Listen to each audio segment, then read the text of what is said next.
Good morning and hello. I'm Bill Lawrence, CEO of the San Diego History Center in the heart of historic Balboa Park, and I'm coming to you live from my office, which is the Legler Benbow Executive Office here at the San Diego History Center.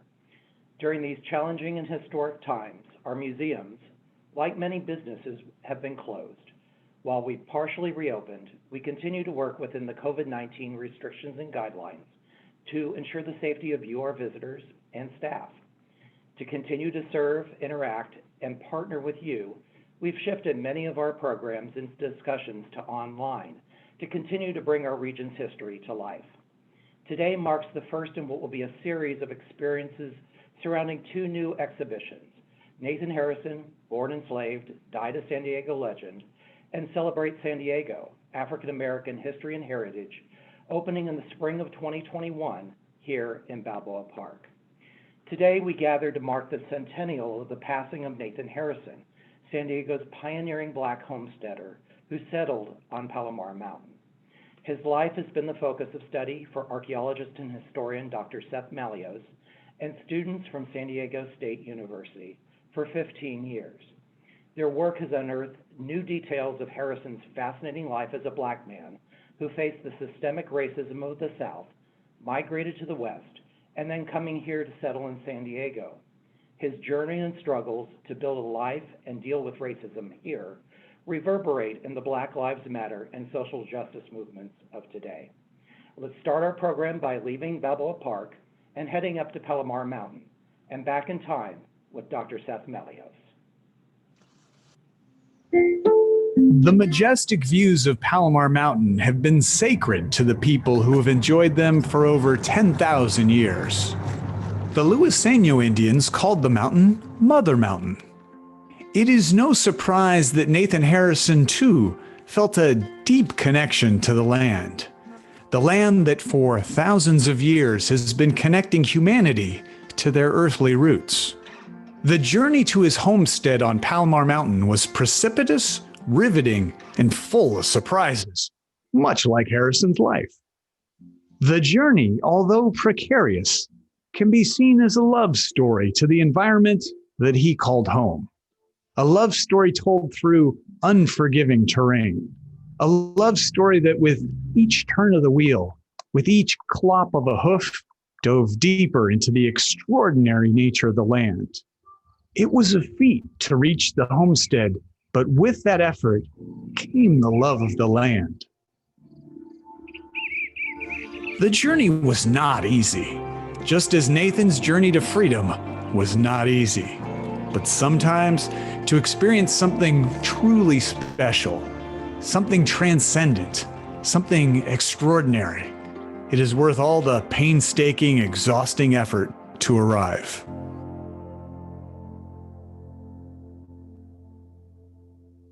This is Harrison's lookout. This is where he spent endless hours watching and waiting for people to come up the grade.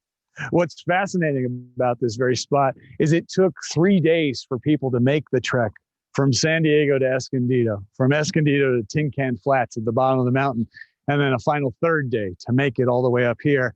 One can't help but wonder what went through Harrison's mind as he squatted here and watched and waited for visitors. Harrison, former slave from the South, survived the gold rush, survived sundown towns in Southern California, and ended up here at this most defensible and most beautiful spot. But this wasn't where he chose to build his cabin. Over 500 feet away from where Harrison had his lookout and watched visitors ascending the mountain, he built his one-room cabin. But don't let the current look of it fool you. This was buried, totally buried under dirt. And we had to excavate it a few inches at a time. And the mystery was solved when we ended up seeing the foundation of this 11-foot square cabin. And what's so fascinating about this is this perfectly resembles slave quarters from the South.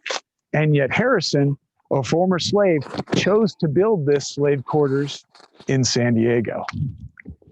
After we figured out where Harrison was living, next we turned our attention to how he was living. In effect, we moved from the known to the unknown. And that's where we put in this archaeological grid. You see all these strings that frame 5-foot squares, and we dug them down a few inches at a time to keep track of what artifacts were in what area. And what that told us was that this patio area was where kitchen activities were going on, lots of cans and bottles. But over here, this was the trash dump. Now, we'll call them midden and other fancy archaeological terms, but it's where all the animal bones and other remains were just tossed outside. All right, so once the archaeologist puts away the fedora, the bullwhip, stops battling rattlesnakes, we get down to the actual excavation process. And that's where we use these little shovels, trowels, and we start scraping away the dirt just a little bit at a time. And you never know what you're going to find. It's a little bit like fishing. You try too hard, you won't get anything. But hey, look at that. So really closely here, we have a nice piece of glass, part of a bottle. You look really closely, you can see a little bit of a pink purple hue to it. This glass was made with manganese, and that gives us a nice date, late 19th, early 20th century. And one of the most exciting things about this piece of glass is not what it is, but the direction it's pointing us. The scatter tells us there's more in this direction. And the question remains, what could be over there? It's easy to fall into the trap of thinking that Harrison was the first person on Palomar Mountain. He wasn't. The Luiseno Indians have been here for thousands of years, and it's evinced in this spectacular bedrock milling station. You look really closely, you can see we have evidence here of thousands of years of grinding stone activity, grinding the acorns into mush.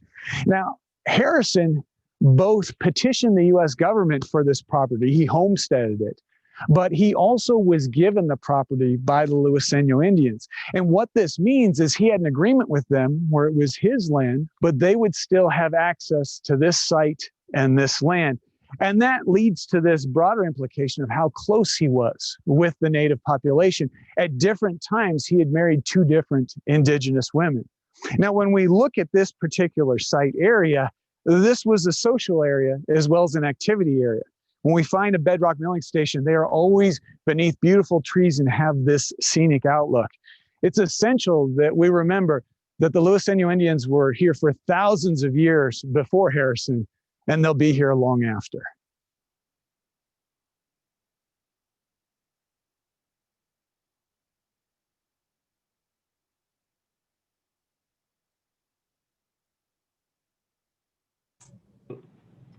There we go. I think I need to unmute.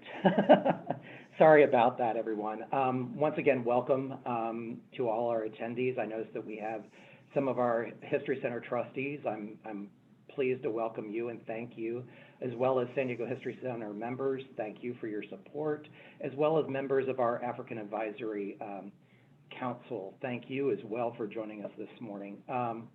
Seth, I like to kid Seth that he is the Indiana Jones of San Diego, and thank you for the reference to the bullwhip in the video. But you are joined here today, and really, this is a very special occasion. It's an important occasion.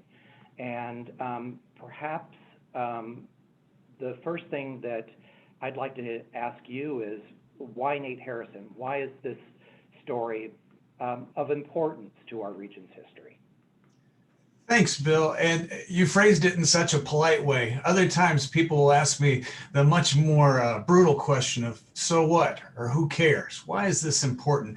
And it's a question that all archaeologists, all historians need to have a very salient answer to. And there are 3 reasons why Nathan Harrison is so important to us and why we're convening here today. The first is because of what he overcame in his life. His story is one of unwavering perseverance in terms of overcoming the institution of slavery, in terms of overcoming the hardship of traveling west during the gold rush and the gold rush itself, in terms of being able to survive the Old West that truly was the Wild West, and even being able to survive in Southern California during such difficult times in the late 19th century. He really is that story of overcoming obstacles, of evincing something from nothing. This is not the quintessential African-American story. This is the quintessential American story because it is about what he overcame. The second reason I think this story is so important is that Harrison became a local legend. And that process, the process of becoming a myth, is incredibly important, not only for the context of the time, but it's also helpful for us to understand today. We need to think about why stories get told and retold, even when they're not true. People are born, but myths are made.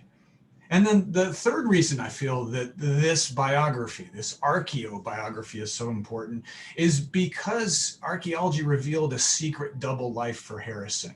The amazing thing is that he cloaked part of his identity, but fortunately, he didn't seem too concerned about future archaeologists digging around in his garbage, because that's really where the secrets were unveiled. We like to say that the dirt doesn't lie, and that truly was the case with this particular project. Thank you. And I'd like to remind you all that you have a part in this program as well. Please use your Q&A button to ask your questions. We're going to be taking your questions. Dr. Tina Zapor, Vice President of Collections, Exhibitions, and Education, I think I got it right there, Tina, or close, is also joining and will help me moderate your all questions. So please, you're welcome to start asking them now. We'll be throughout the program doing some Q&A. So you have a role in this program as well. Seth, one of the things that we do here at the San Diego History Center, and this is a shameless plug for us, is because it's appropriate right now. The Journal of San Diego History, which is a member benefit, is also available for purchase outside of membership, but it's the historic journal. It's a scholarly journal, one of the few remaining in the country, and David Miller and Andy Strathman are doctors. David is with USD, Andy is with CSU San Marcos. They're the co-editors, and they worked with you to make Nathan Harrison be the focus of this journal that is just now coming, and our members will be seeing this in your mailbox here within the next week, I would imagine. Seth, I think we are also joined with some folks that have worked with you at San Diego State University, and I'd like you to introduce the other members of our panel this morning. Thanks, Bill. One of the biggest mistakes that I could make would be to give anybody the impression that it's just me digging. Not even close. We've had over 100 students dig with us, and archaeology is a team effort. If it were just me, we'd have maybe 3 artifacts. And I'm so thrilled today that we have 3 individuals who I've known collectively for probably about 12 years now. Starting us off will be Shannon Farnsworth. Shannon graduated with her BA from San Diego State in both history and anthropology, and is now a graduate student in the anthropology department. She'll be telling everybody about the digging process. And then after that, we'll hear from Jamie Bastidi. Jamie also graduated from San Diego State with her BA in anthropology, and she is a graduate student in the anthropology department as well. And then thirdly, we'll be hearing from James Turner. And he holds the hat trick here because he got his BA from San Diego State, MA from San Diego State, and now he is a professional archaeologist. And I'd like to add that all 3 of those individuals co-wrote articles that are in that journal issue that Bill was just talking about. So Jamie, I'm sorry, Shannon, you're gonna start us off here, correct? You're gonna take us back out to the site. Yes. Good morning, everyone. I'm going to be talking about the field school experience on Palomar Mountain at the dig site. I will be going through the basic things we do during a field school, and I have lots of fun pictures to show you. So when we first get there, we have to clean up the site after a year's worth of weeds growing and falling leaves brought on by rain and wind. We spend a whole day cleaning this up, And in 2017, it had been 8 years since we had dug. So on the top right, you can see the layers and layers of leaves and weeds that we had to clean up. We start by setting up the units using tape measures and a little tool called a plumb bob, which you can see in the lower right-hand corner. This helps us create a truly even surface because when we're working on a hill, it can mess with your mind a bit and it's on a slant. So you think something's even, but it's not quite. We use those to set up a unit 5 foot by 5 foot squares. We string them with the string you can see. And in the top right, you can see an opening photo, which we take when we begin a new unit. Then the fun begins. We dig using a variety of tools, but most common, you'll see us scraping the dirt with a trowel into a dustpan. We put that dirt into buckets, but we don't fill it to full because it's heavier than you think. We dig in numbered units, and we dig in 3-inch layers, and we assign those layers letters. We also use brushes, wooden tools, and even a pickaxe sometimes, which you can see Jamie using in the photo on the bottom. When we're digging, there are some fantastic moments when students find an artifact and you capture the joy on their faces, and here's just a few. After collecting the dirt into a bucket, we bring it over to a screen, which you can see on your screen there. And we push the dirt through so we don't miss any small artifacts like buttons or small metal fragments. This goes over our back dirt pile, which you can see on the right-hand photo, and this is where we place all the used dirt. So we label 3 different bags and an index card that goes into each one. We label it with NH for our site, our unit number, and the layer. This is for provenience, meaning where the artifact was found. We want to keep that knowledge because that goes into what James will be talking about, spatial analysis. So 1 bag is for artifacts, 1 is for soil chemistry, and 1 is for soil archive. The chemistry can be sent to a lab so we can learn the elements in the dirt, which can give us idea what was done there. So were animals living there? Was someone cooking? And the soil archive we keep in storage so we can send it out at a later time. We use something called excavation register forms, or ER forms. So we fill out the same information as before, the name, unit number, and layer. And we take all the artifacts out of our bags and we place them down there and we count them by glass, metal, ceramic, other, and we list that count on these forms, which helps us back in the lab. So on the left, you can see CC using a Munsell color book. This gives us an idea of what the soil is made up of and what the past environment might have been like. They're like these little paint chips you can take out and you compare it to the soil.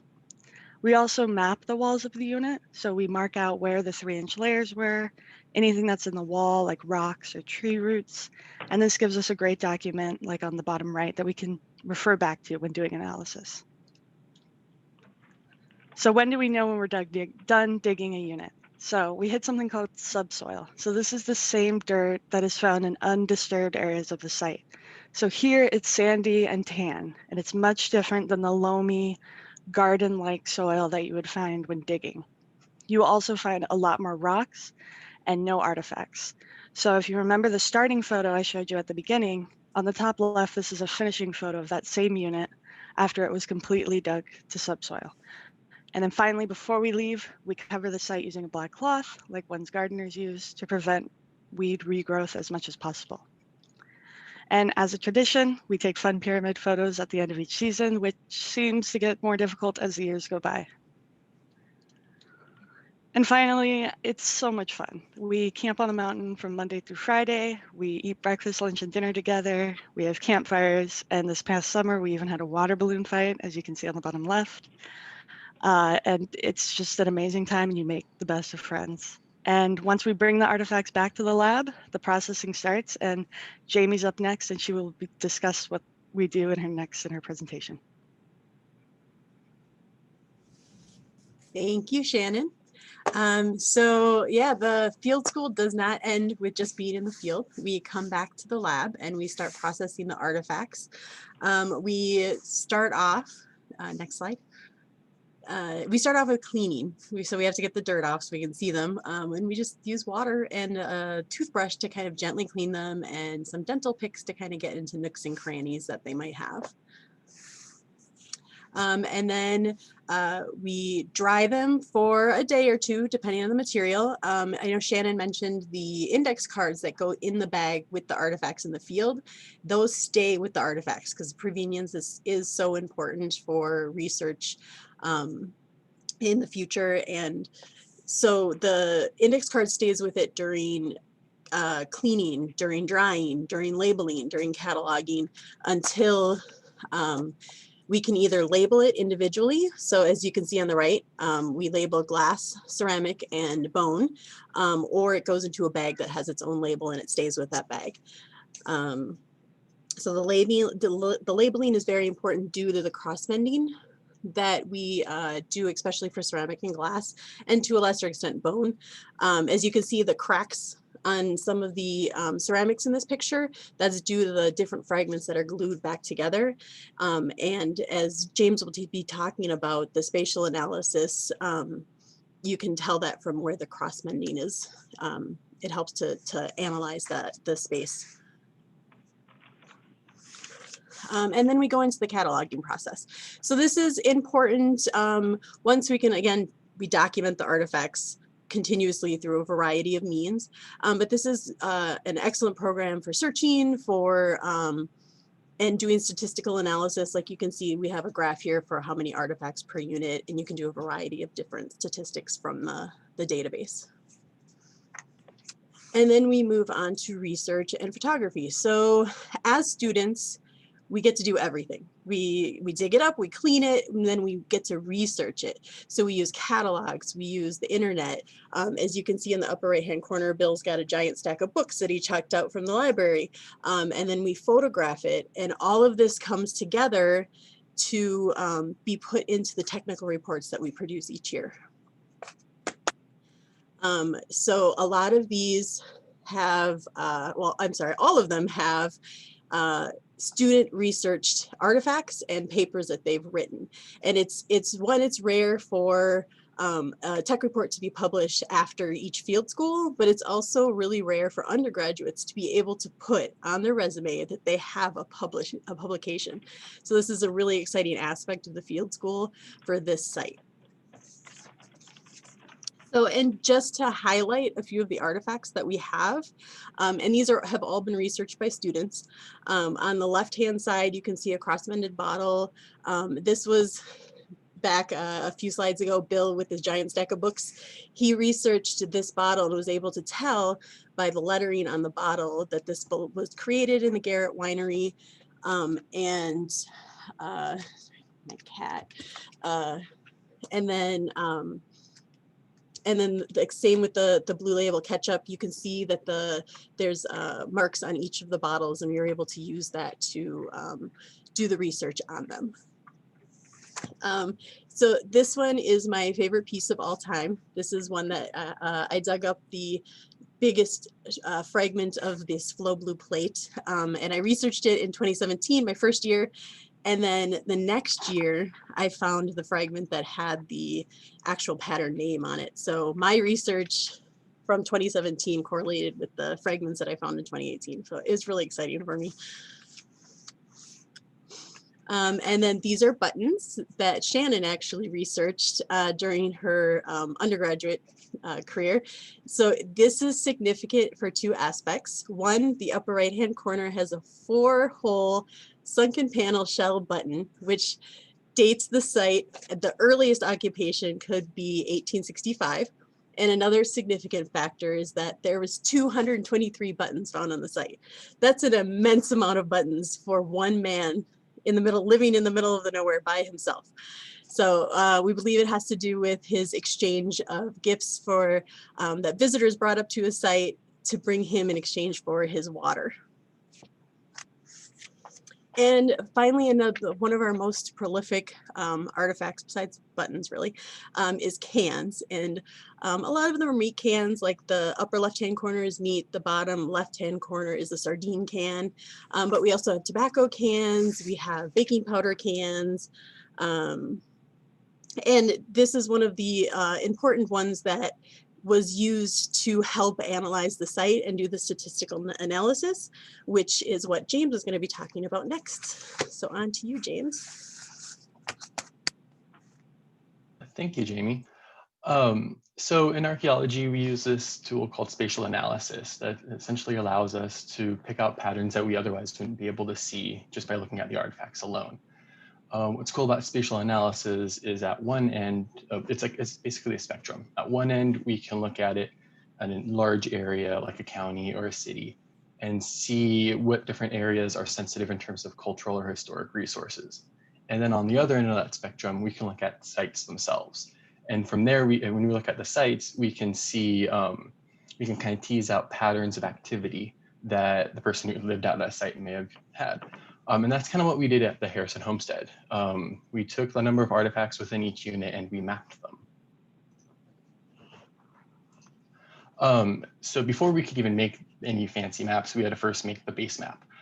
To do that, we took this machine called the total station, which essentially is this machine that measures distances. And we took a measuring tool and we essentially measured each corner of all the different units. And then we inputted it into this program called ArcGIS. From there, we played dot to dot and essentially made this site map here. This is the map that all of our future maps would be made from. Spoiler alert, there are some activity, we did notice some activity areas at the Harrison Homestead. We had the cabin, the midden, and the patio. We're going to talk about those in a moment. So one of the first maps that we made is this thing called a heat map. So a heat map basically shows the density of artifacts within each unit, within a site. They use a large range of colors with one end of the spectrum representing a low quantity or density and the other showing a high density or quantity.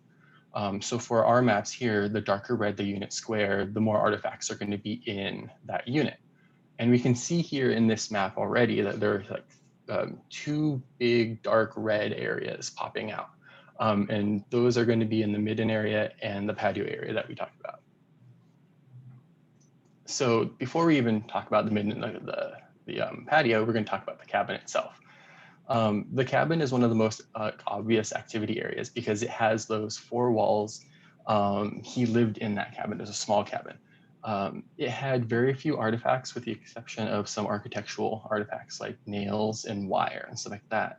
However, the southwestern corner of the cabin had a large amount of buttons, most of an ironstone pitcher, a skeleton key, several shards of picture frame glass, and a sharpened pencil lead, which is interesting in and of itself. You know, he didn't have a whole lot of space in his cabin, yet he chose to keep those items within it. So the next area is the patio area and the midden area.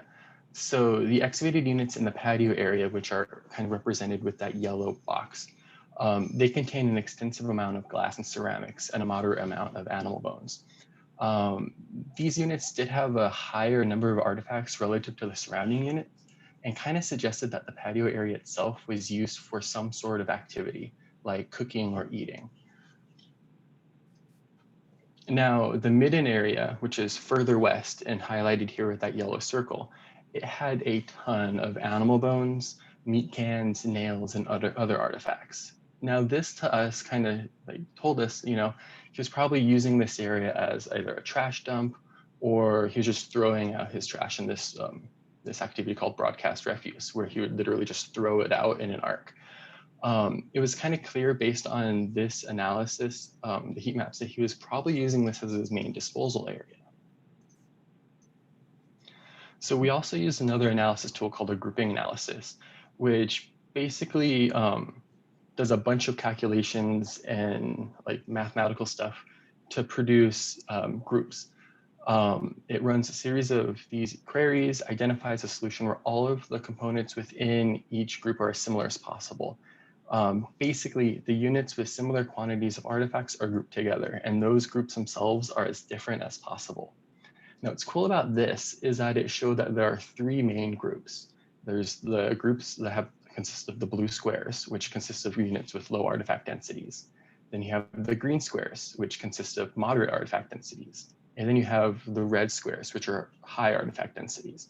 Now, both the patio and the midden area show up in that red, but the door to the cabin does as well, which means that all of the areas that experienced high levels of activity fell in these groups of high artifact density. So these distinctive spatial patterns kind of allowed us to decipher how Harrison was using the different areas of his homestead. So what's really cool about these maps and this way of analyzing the bigger picture, so to speak, is that we can not only look at patterns over space, but we can also look at them kind of through time. Now, if we were to look at every single layer of each unit to kind of go back in time, if you will, and make a map of what each of those units would look like, we can kind of gauge and estimate what different layers we'd expect to find a lot of artifacts on. Would kind of create this cool prediction model for the site itself. Now, I believe Tina and Bill may have some questions from the audience that they would like to share with us. So let's go to them. Yes, thank you, James. We're going to take a brief pause and to be able to start the questions. Yvette Porter-Moore, Seth, I think, asks, and Yvette is a great friend of the San Diego History Center and also part of our advisory group. When do we stop using the term born a slave and instead use the term enslaved? Yeah, I think that's a great question. And the title of our exhibit is Born Enslaved. And you may wonder why I chose to title the book Born a Slave. And this ties into some of the greatest debates that are going on in the country right now about trying to find a way to honor the legacy of the past, but also keep up with contemporary word trends. When you think about the title of the book, Born a Slave, Dying a Pioneer, it's not just the word slave that's problematic. It's also pioneer. Pioneer represents something very colonial and oppressive to many indigenous populations. And so I went back and forth on this. And this is why we entitled the exhibit, Born Enslaved and Died a Legend. But for the book itself, I also wanted to honor the work that was done by Ed Diaz and especially Reverend George Walker Smith. They were the ones that presided over the burial ceremony for Harrison 50 years after his passing. They were the ones that came up with the phrase, born a slave, died a pioneer. And I wanted to honor the work that they did. There is no easy answer to this question. I'm not going to pretend like I have this all figured out. It's the same reason that the NAACP gets questions all the time on why they still have the word colored in their abbreviation, NAACP. And it has to do with this acknowledgement of what was going on at the exact time period, and also a simultaneous acknowledge of how words change and meanings change. And so, Yvette, to answer your question very succinctly, for this exhibit, it is Born Enslaved. At the same time, for my book and for my research, based on 20 years of research and based on over 120 years of document, I also wanted to be true to the fact that so many people that played an incredibly important important role in Nathan Harrison's life, as well as in the African-American community for Nathan Harrison, that they came up with the phrase born a slave. So I wanted to balance both of those. Tina, why don't we take one more question and then we'll get into Seth's portion of the program. Okay. Well, we'll have another opportunity for Q&A. So we're just going to pick a question here that kind of maybe relates to the first in a bit. This question is from Jonathan Schulman, another great friend of the History Center. What relationship did Nathan Harrison have with the city dwellers? And how did this mythology manifest itself at the time? The interesting thing about Harrison's life is you can almost divide it into four sections. There is the time he spent enslaved in Kentucky. So he's born in Kentucky in 1832, and he's there until 1849. And we have virtually no records of that time of his life. And then this second period was being brought west during the gold rush. And that goes up from gold rush period. And then even though he came to California at a time that California was brought into the Union as a free state, it wasn't free at all. thousands of African Americans stayed enslaved even after 1850 in California. That's one of the big myths about California history, is that it was this land of equality. It just wasn't. And so then he slowly migrates southward. He spends the 1850s in gold rush country, the 1860s around Los Angeles, and it's the 1870s is by the time he makes it into San Diego County, is involved and is one of the prominent sheep ranchers in the region. And so from 1870 to 1890, that's when he is a rancher in the region. Then from 1890 to 1920, 1919, that is when he becomes a tourist attraction. And that really gets at Jonathan's questions here in terms of engaging with the city dwellers, with the large Anglo population that was in San Diego. In that later period, those last 30 years of his life, that is when Harrison becomes one of the first major tourist attractions in Southern California. And that's where you heard in the video about people taking the 3-day trek up the mountain. Part of this was to see Harrison, was to see this individual who was so different from so many of the other individuals in San Diego County.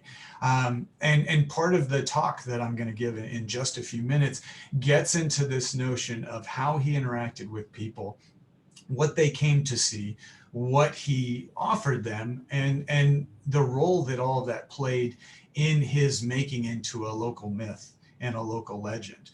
This gets turned on its head a little, and I'll talk about this in my talk as well, because the last year of Harrison's life, 1919 to 1920, he's back in the city of San Diego in the hospital. That is how he spends his last year. And he's no longer celebrated as a local legend then. And that's where we get to see a very tragic last year of life for Nathan Harrison. So to answer your question, Jonathan, they're different stages, but it's really in those third and fourth stages. First, where he's a rancher and he's engaging then with all sorts of different individuals. He manages the store for Lewis Rose, the first Jewish settler in San Diego. Rose and Harrison are very close friends. And so he engages with a lot of the city dwellers, but that's as a worker, as a rancher, and so forth. It's no coincidence that Lewis Rose had one of the biggest tanneries in the region, and Harrison was a shepherd.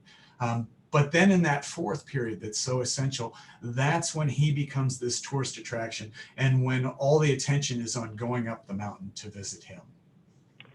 Seth, I think that you had mentioned your book, and let me do the plug for it. It's Nathan Harrison, Born a Slave, Died a Pioneer, and it's available through the San Diego History Center, as well as you can find it, I believe, on Amazon as well. So I highly recommend it.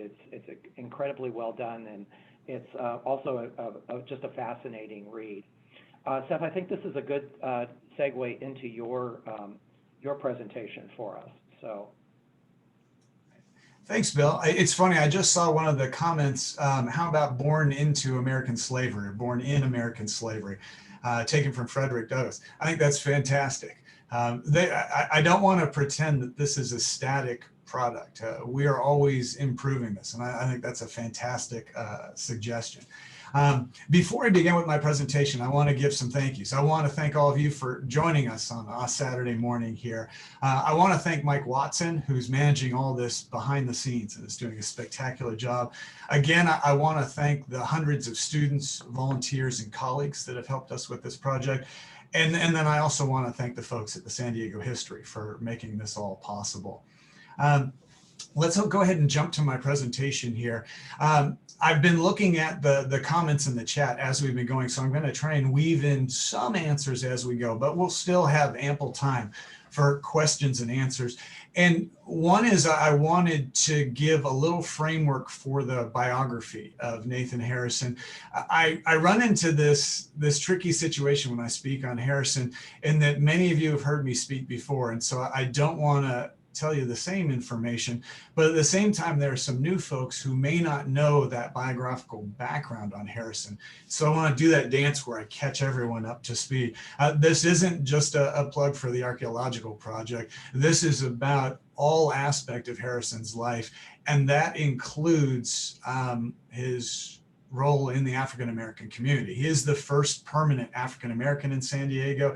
He's the first African American homesteader in San Diego. He plays this very important role, and so that is part of this story. So again, the background: he's born in the 1830s in Kentucky.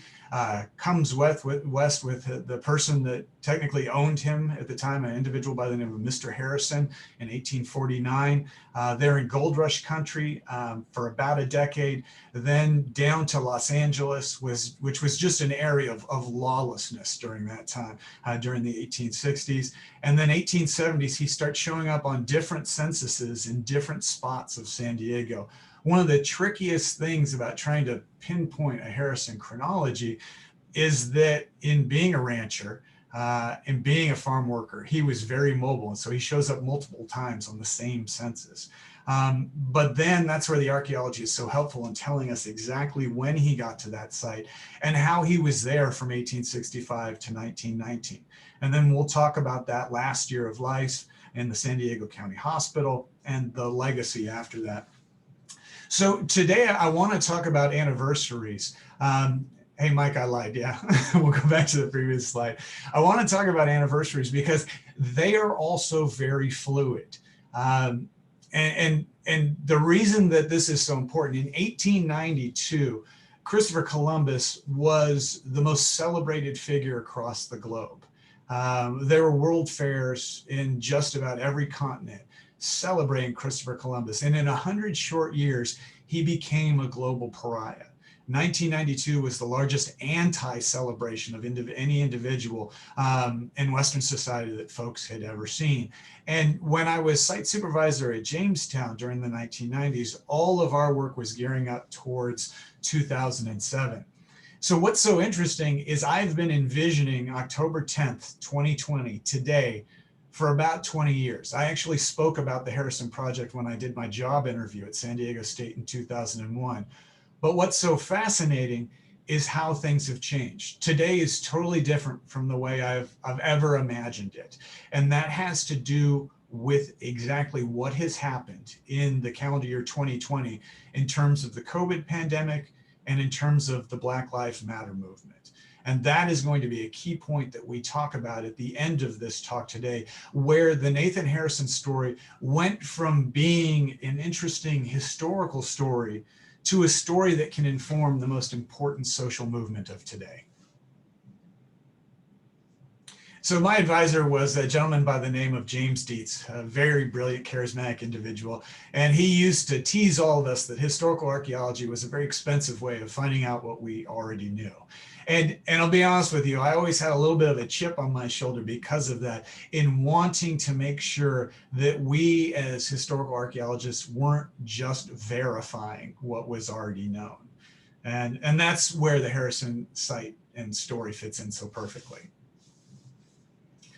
because it brings us face to face with this notion that just about every traditional history of Harrison is wrong.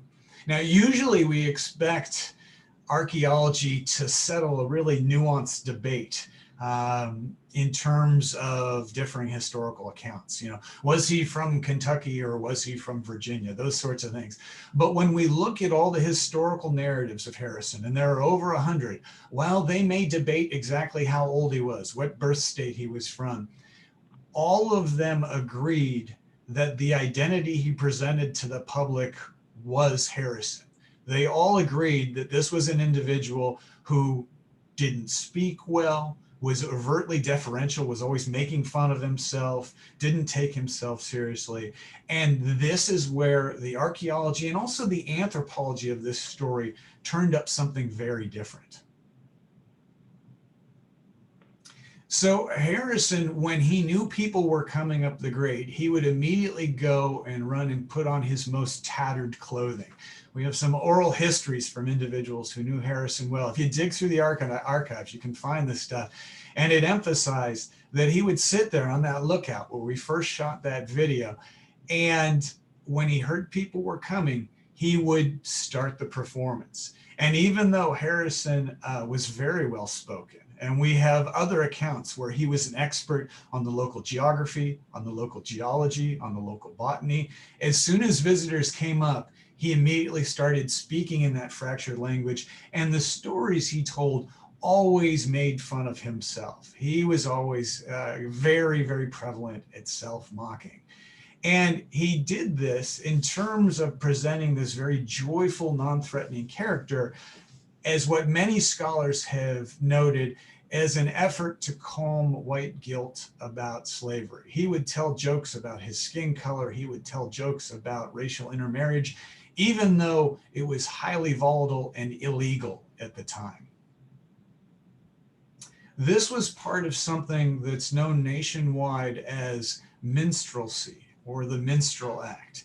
And what's so fascinating is that minstrel acts peaked during the time period of 1890 to 1920. That is precisely the time when people are coming up the mountain, when white visitors are coming up the mountain to visit Harrison. It is also the time that lynchings in America peaked. You may think that the most dangerous time to be an African American was pre-1865, was in the antebellum South, but it actually continued into that postbellum time period.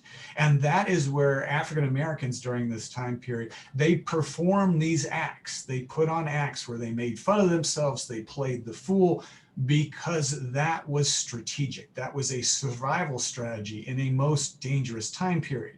Now, these skits were performed by both Anglo-Americans and African-Americans. The whites performed in blackface, but there were also many African-Americans who performed these skits. And what's absolutely essential to know is that for many white folks, for many Anglo-Americans, this is what they thought was reality for African-Americans. It was what the acclaimed African-American poet James Weldon Johnson noted, that the minstrels were the tradition of the Negroes, an irresponsible, happy-go-lucky, wide-grinning, loud-laughing, shuffling, banjo-playing, singing, dancing sort of being.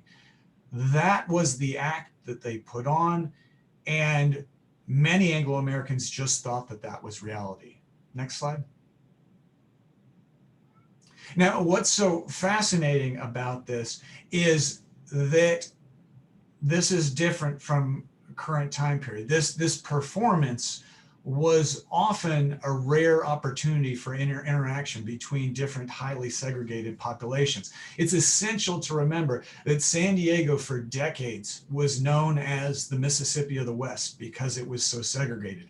All the way through the 1950s, San Diego had that nickname. And Harrison's act was nearly identical to other minstrel acts of the time period because it accommodated white audiences with what they expected. The brilliant author and anthropologist Zora Neale Hurston interviewed minstrel performers from this time period who told her, "I'll set something outside the door of my mind for the white man to play with and handle. He can read my writing, but he can't read my mind. I'll put this play toy in his hand and he will seize it and go away." This is part of that performance that Harrison was engaged with. You may wonder, why was a dual identity necessary? Well, this is where the science of archaeology is so helpful, because we have this exact parallel where all the variables are the same except for one. There was an individual by the name of John Ballard, also a former enslaved individual from Kentucky, came west during the gold rush. He homesteaded land in Southern California, not in San Diego County, but actually on top of a mountain in Malibu. John Ballard was so similar to Nathan Harrison with one key exception. He didn't put on an act for anybody. He didn't play the fool. He didn't make people feel okay about the legacy of slavery, and the local population burned him off the land. And so you may ask the question, was this all really necessary? And the simple answer is absolutely. Other contemporary African Americans had to know that they had to be careful. So let's look at the archaeological evidence of the site that tells you about this dual identity. Some of it was very subtle, and some of it couldn't have been more obvious.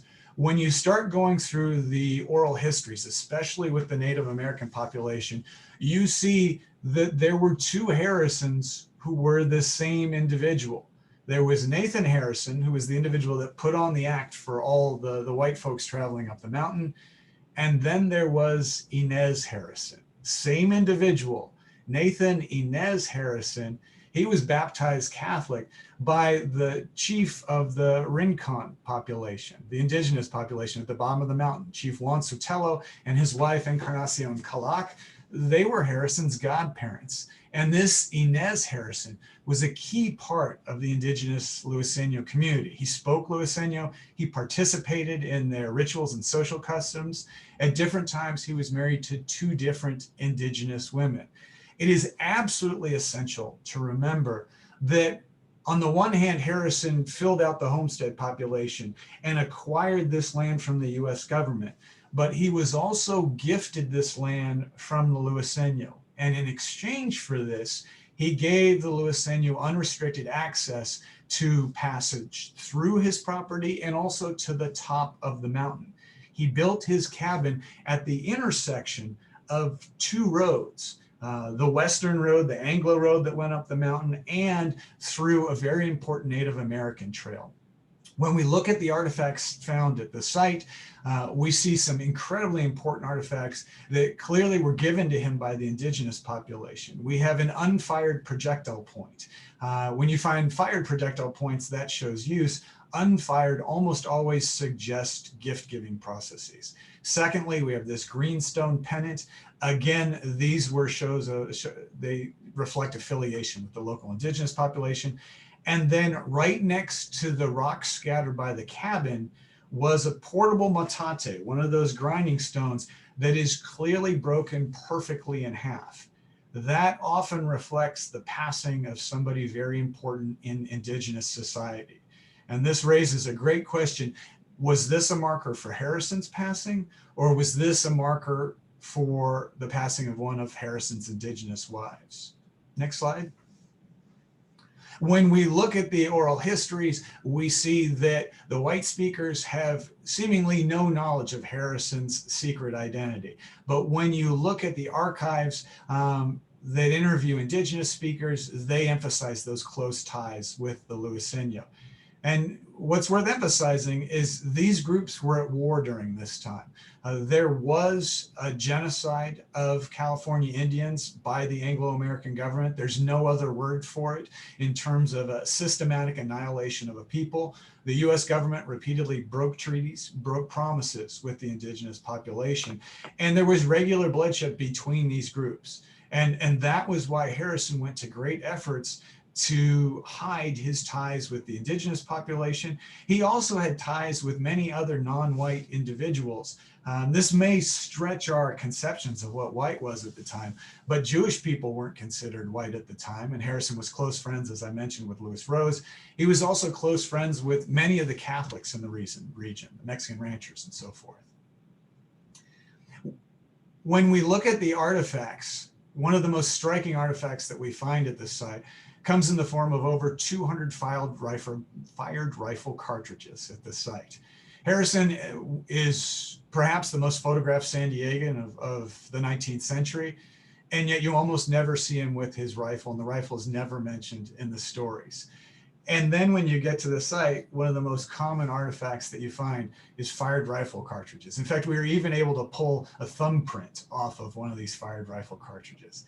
And you may ask yourself, why was it necessary to hide the fact that he was armed? Well, if you look closely, that quote at the bottom of the screen there, according to state law in 1854, anybody affiliated with the California Indians wasn't allowed to purchase firearms. It was illegal to sell them firearms. He wasn't legally allowed to purchase firearms all the way until 1930, and yet almost all of these fired rifle cartridges date to that 1865 to 1910 period. We also see that he may have been hiding a lot more, including his literacy. And this is just fantastic. When you find this archaeologically, you almost have to pinch yourself and say, wait a sec, this turns everything that I thought I knew on its head. When you look through all the records, they always emphasize that Harrison was illiterate.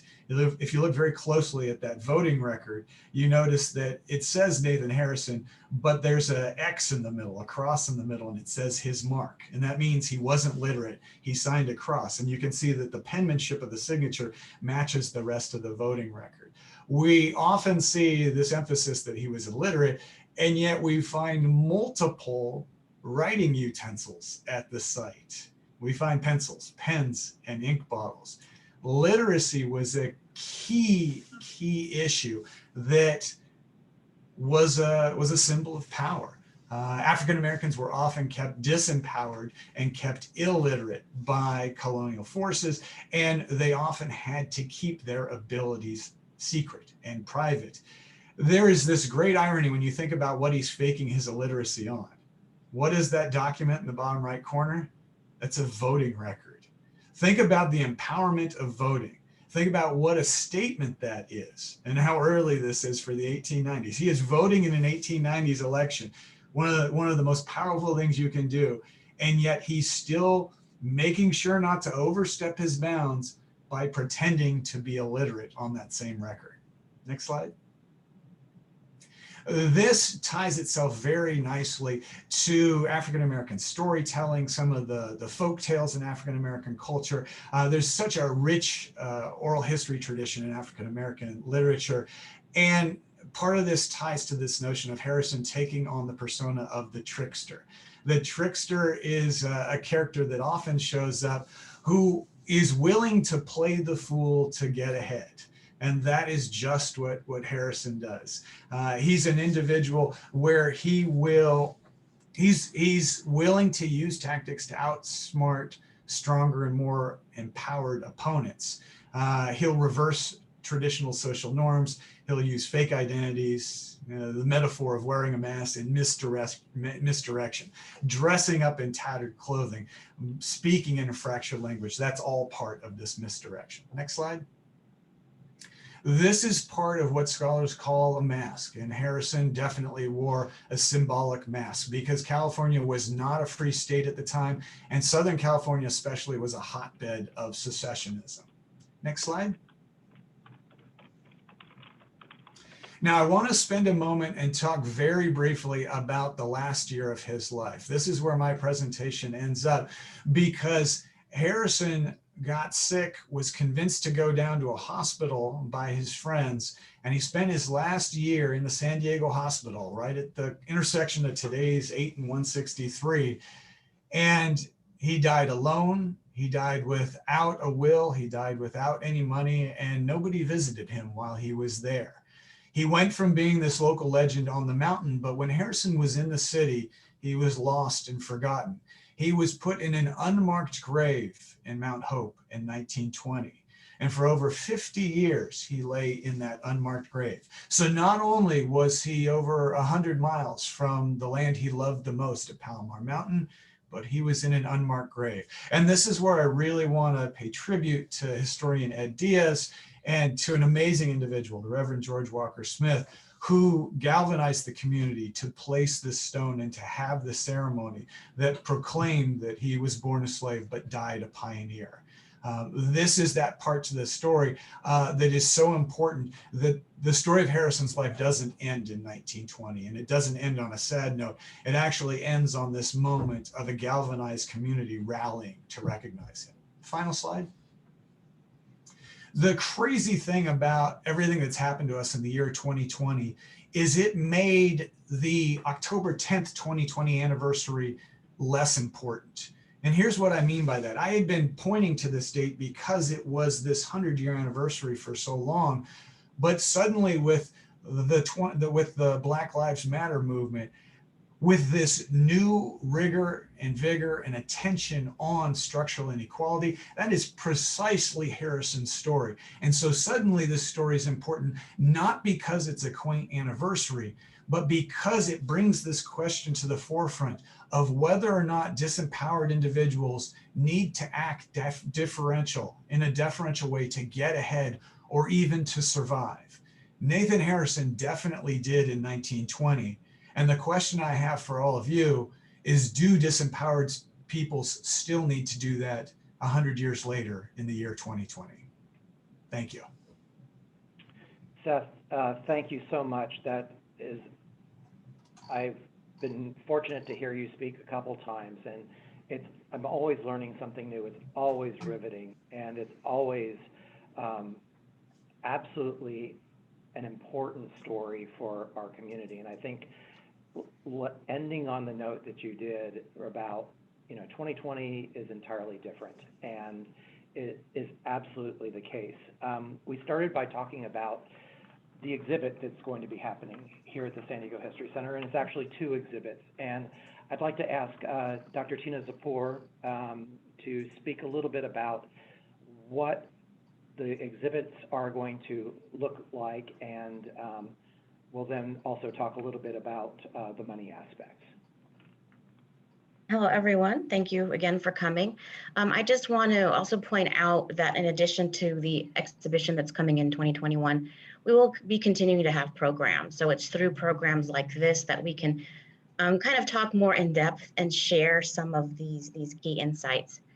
So when we've been working on this exhibit for about almost 2 years, the challenge is how to translate this depth of information about this individual, the complexity of the story, into a physical space.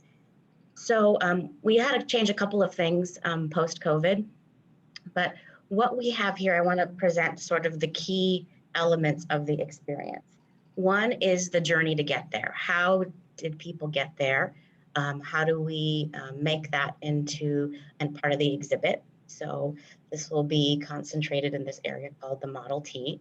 We'll be kind of reenacting that a little bit.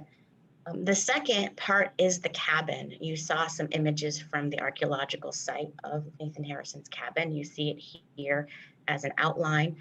We have a rendering of a sample of it. We're going to be building it life-size in the exhibition, and people will be able to go inside the cabin, see some artifacts. And then the third part of the experience is the dig itself and relating location to objects. So we're going to use AR technology, so people, and projection, a combination of those two, so visitors can be at the site, use their phone, and an image of what was located in that particular grid pops up with some additional information. And then complementary to this exhibit, because early on in the development of this, we realized that we needed to embed Nathan Harrison's story into the larger story of African American history in San Diego. So the complementary companion exhibit is called Celebrate, African American History and Heritage. On the bottom of my screen, you can see a very tiny, tiny version of that main element in there, which is what we're calling a triple timeline that showcases events relevant to national history, San Diego history, and then along with things going on in Nathan Harrison's life, and then his life beyond in terms of the archaeology and the insights. This will also be a community sourced exhibit in that we will be asking questions like, what did our timeline leave out?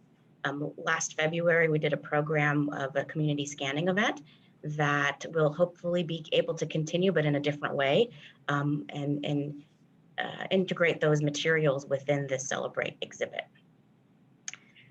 We hope to see you all, continue to see you virtually as well as in person at the exhibit when it opens. And I think it's also important that we acknowledge the role that the African American Advisory Council has in putting this together. And, that is something that we're grateful for, that support. And really, it's members of the community. We at the History Center really believe it's important that the community tells its history. It is a participatory process, and we are grateful for the support that we've had to date. And this is part of my role here is to talk about the fundraising. And so, Mike, if you could give me the fundraising slide. We have a total goal of $75,000, and that sounds like a lot of money, but we're fortunate to be where we are today thanks to the generosity of Jack McGrory and Una Davis, who have seeded this exhibition. We also have a challenge grant now from the Parker Foundation for raising an additional $10,000. So for every fund or every dollar that you would contribute, that gets matched 1-for-1. And we're trying to make it very easy in this day and age to support something like this. You can text to Celebrate San Diego to 44321. from our website, sandiegohistory.org, on donation. And also we have Sheila Thomas, who is our development manager, and who also just posted the donation to the chat window there. So if you're able to participate, this is a good way to help bring communities' history to a much larger audience. And let's see here. I think we want to take some questions. Yeah, we do want to take some questions. And I want to acknowledge the comment in the chat window by Willie Brown. Thank you very much for that. When we say 2020 is different, I think we mean from a COVID, but you make a very, very good point regarding the experiences that happen to Blacks in a regular basis throughout the country. So, and that is the genesis of the and of where we are from a community standpoint. Tina, what's our first question? I would like to take a question from Hector Peralta, who asked, just as Harrison had a long relationship with the Luiseño Native community, what kind of relations have you fostered with members of the Luiseño community in the area or surrounding area? What significance may Harrison's life have on the ways we think of the homesteading program, which was largely responsible for dispossessing indigenous communities in the U.S. West? That's a fantastic question. And one of the things that I'm so excited about is that my colleague Peter Nelson and I at San Diego State are working together on something called re-indigenizing archaeology. And that is, for so long, archaeology was a colonial endeavor that essentially was white individuals digging up the sites of non-white individuals. And Peter is at the forefront of this, of getting different groups involved. And one of the things that gets me so excited, Hector, I don't know if you know Jason Peralta, but Jason is one of my students, and he dug at the site. He lives at Rincon. He's an indigenous individual. And it was one of the first instances where you had an indigenous individual digging up a more traditional historical site. So this is part of something bigger. It's a great question. There's no doubt about it that homesteading has a colonial legacy that is part of the indigenous genocide. Again, that's why I struggled with the word pioneer being on the cover of the book. In some ways, I feel that pioneer represents something as negative as slavery, because it is part of this manifest destiny movement that has just a brutal history to it. And at the same time, when we started this project, I had individuals from the neighboring reservations up to the site. On separate trips, we had people from Palma, Rincon, and the La Jolla tribe up to the site. So we've been very transparent from the start. But that doesn't mean that we've done enough, nor does it mean that we're done with this. The key takeaway from this story is that Harrison was able to be a part of all of the communities of the area. And that may be where Harrison is showing us something that is essential for the future of humanity, is being able to intersect with individuals who don't think like this, who aren't just like us, that we all need to show some versatility on this front. So I think that's a fantastic question. And you can't not think about the indigenous population as you're driving up Palomar Mountain, because you see the signs to the 5 adjacent reservations that are right there. That is part of the story. And that's why in these videos, we talked about the Luiseño population before and after Harrison, because that is part of the longevity of the issues that we're dealing with. Seth, we have a couple of questions regarding access to the site, and can people participate in the project? And how can people go and visit? Yeah. So the first thing you need to know is this is private property. It is Harrison Serenity Ranch, and Vicki Morgan, the owner there, operates a bed and breakfast there. So I encourage you all to take a little vacation to one of the greatest spots in San Diego County, which is Harrison Serenity Ranch at Palomar Mountain. Now, the site is protected and roped off, but you get to see what it was like to live in that area. So that's the first way. The second way is I'm very excited that we are going to be doing a live feed from the dig to the History Center this summer. And I know what you're saying, archaeology is so slow. Yeah, but so is a lot of the TV out there. So what I think is you get to see the archaeological discovery process, because we have no idea what comes next. We have no idea if you're going to be just finding a piece of glass, a nail, or if you're going to find a sharpened pencil lead, or if you're going to find a suspender clip that has the word president on it. There have been so many surprises at this site. And so the public will be able to view every minute of our dig. I've never done this before. I'm a little nervous about this, but at the same time, you're looking at 3 weeks of digging where you get to follow it from start to finish. I'm secretly hoping it's a very slow news cycle for the summer. So this becomes our kind of, San Diego birth of the panda bear story that everyone gets to focus on. I also, Seth, I'm also hoping that we might be able to do a couple of bus trips up and as well from the History Center. And this brings up the last component, that is getting people involved in the digging itself. We got thrown for a loop in that the dig was canceled last summer. First time in a while that we haven't been able to dig. But what it means is we're more excited than ever to dig next summer. And we're all set to go with that. And we will continue to organize public archaeology days where everyone gets to be right there and be at the site.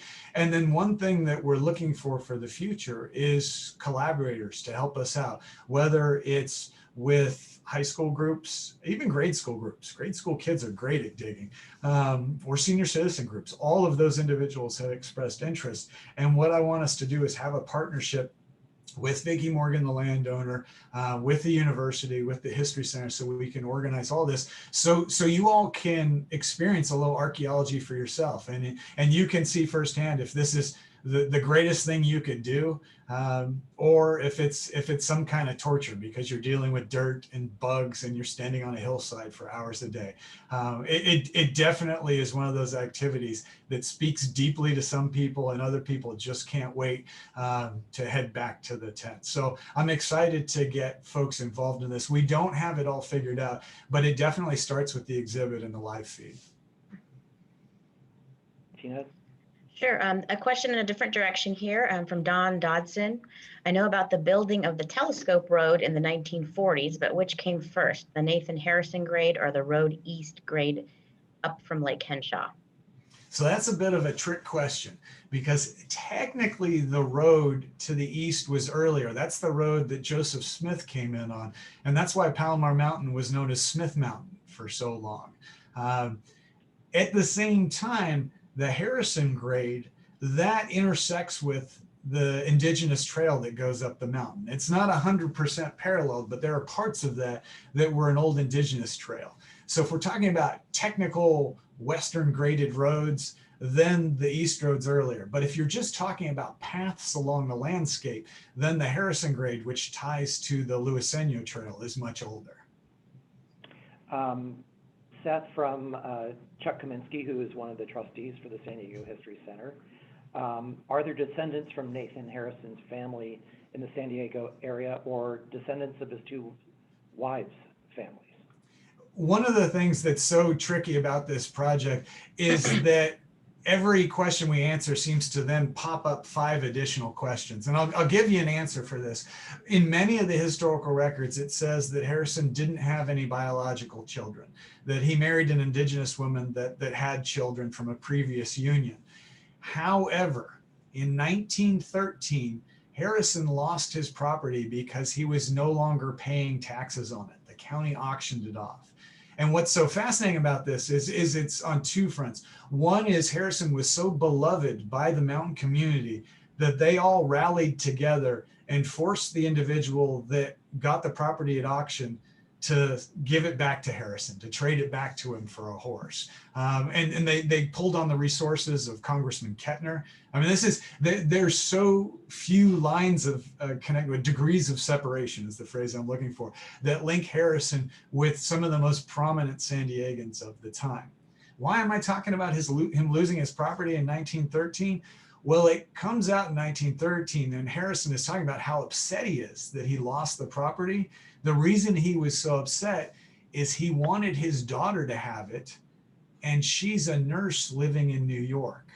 And this just blew our minds, this revelation. This is in a buried historical text that you really had to dig to find, because that nurse in New York, if it is a biological child, that may date from his time in Kentucky or even Missouri. There may be this whole period of his life that we are unaware of if he had a biological descendant. And this is where it gets so frustrating that Harrison is such a common surname, especially on the East Coast. We keep digging, we keep trying, we're doing everything we can to reach out, but we haven't had any luck on that.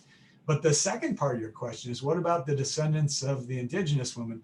This is where it gets even more exciting, because there was a photograph found in the Harrison cabin about 50 years ago. And it was clearly of an indigenous woman, a young indigenous woman. And on the back of the photograph, it says, "From your granddaughter, Dory May."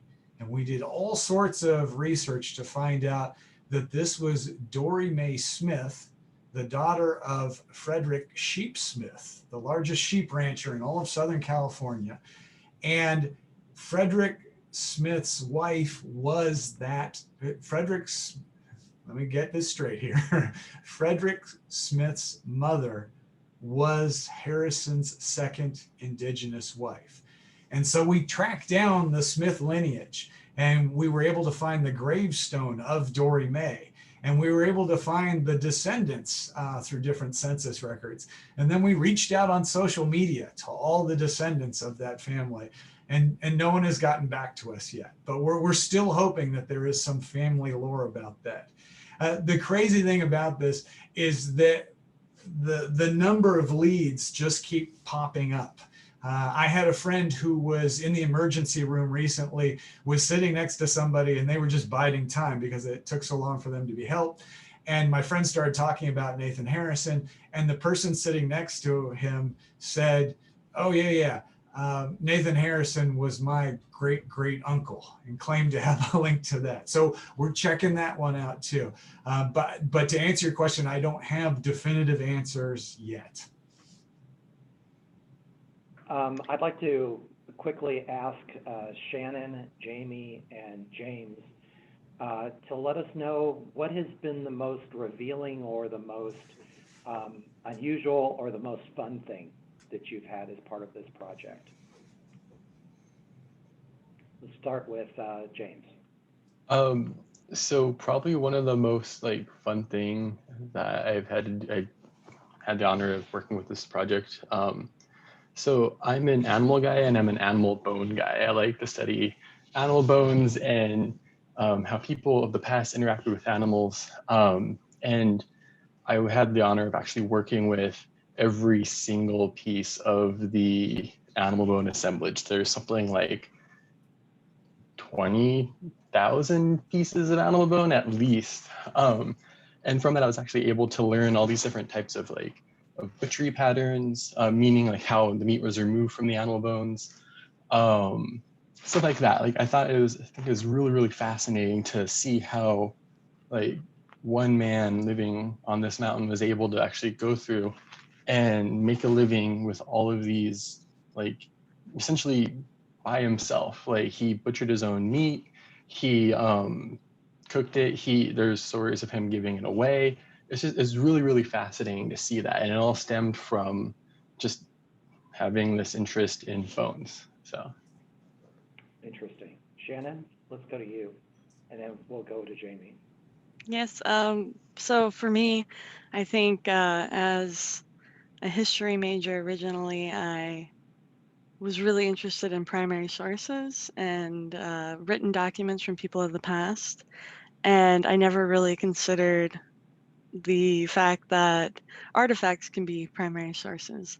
And so being up on the mountain and finding something like a spoon or, something he would use in his daily life. That just kind of blew my mind. That 100 years ago, he was using this, and yeah, that was my favorite part.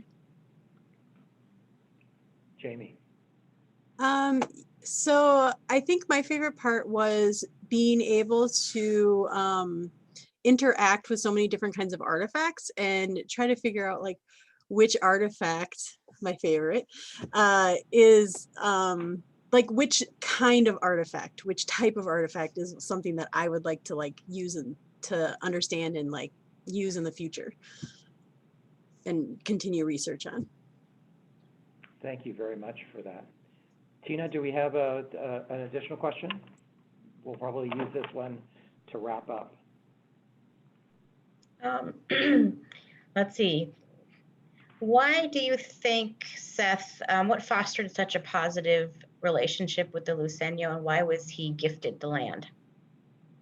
So that's a fantastic question. And for many years, my work on the East Coast focused on relations between different cultural groups, whether it be indigenous populations, Anglo populations, Spanish populations. And what we see is that gift exchange was hugely important in indigenous society. And lo and behold, when I started working out on the West Coast, I saw the same thing. I saw that Harrison was able to establish bonds through gift giving. When people came up the mountain to see him, the first thing he did was give them water. It was his water. He claimed it. He could have charged them for the water. But again, this was so smart and strategic for him to start the interaction by making a gift. Because when someone gives you something, you immediately feel obliged. You immediately want to give them something back. You immediately feel the start of that social bond.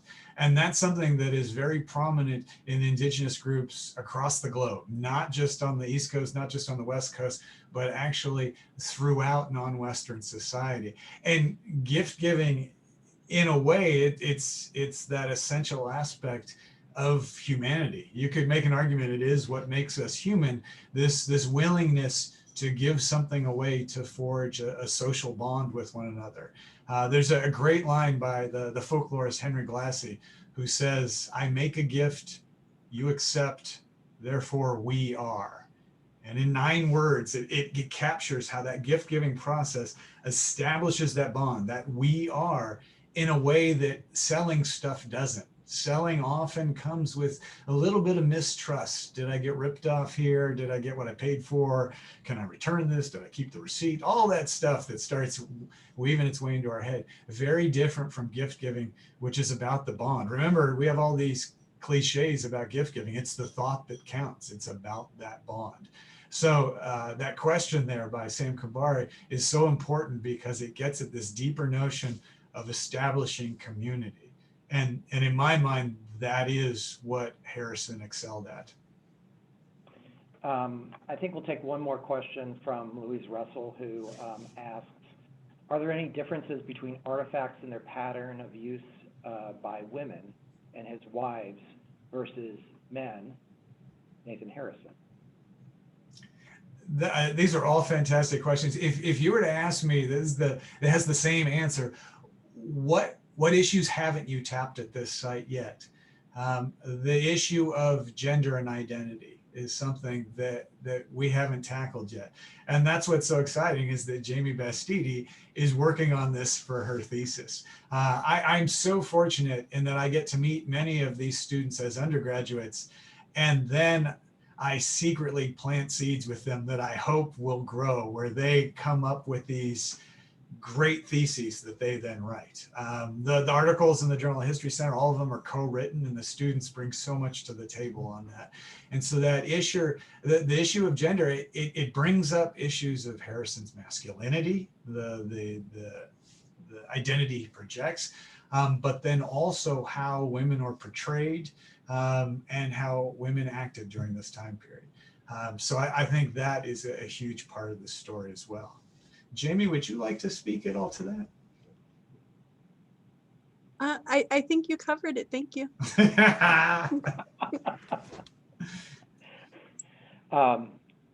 We have a few more minutes left, and I'm going to ask a question that Andy Strathman, co-editor of the Journal of San Diego History, is asking.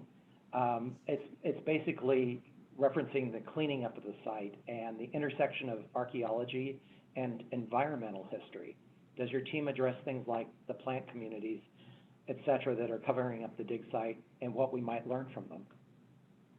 Yeah, that's another one. I'm hoping that I'll get a new grad student who will take on the topic of ethnobotany, because the indigenous plants that are all on the mountain there play such a huge role, not only in Luiseno society, but in Harrison's world as well. And the environment there is absolutely essential to the Harrison story.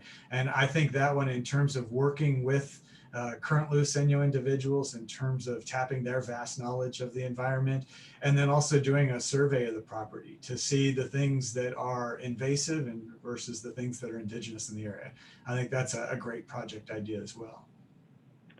Seth, I really want to thank you, James, Shannon, Jamie, for taking your time on a Saturday. I know this was not quite how we expected our first exhibit to go, but I'm very, very excited.